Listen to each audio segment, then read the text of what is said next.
আজকে ডিনারে বানানো হচ্ছে তড়কা। দেখো তড়কা, ডিম দিয়ে তড়কা করেছি আজকে ডিনারে। মানে ডিম তড়কা আর রুটি। শীতকালে কিন্তু এই ঠান্ডায় না এরকম বেশ ঝাল ঝাল করে বানিয়েছি এরকম তড়কা, এর মধ্যে ধনেপাতা দিয়েছি, দারুণ লাগে খেতে। দেখি,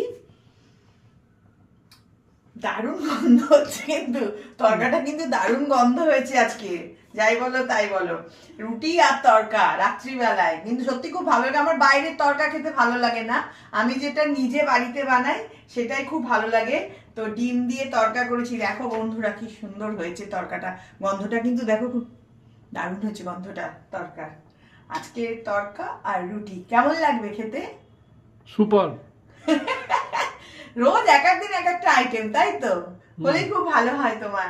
তো এখনো রুটি হয়নি, এখন রুটি করব, ঠান্ডা লাগছে এখন রুটি করব। তো আজকে রাত্রিরে তোমাদের মেনু দেখালাম তড়কা। তো ঠিক আছে, চলো আমি রুটি বানাই এখন, পরে আবার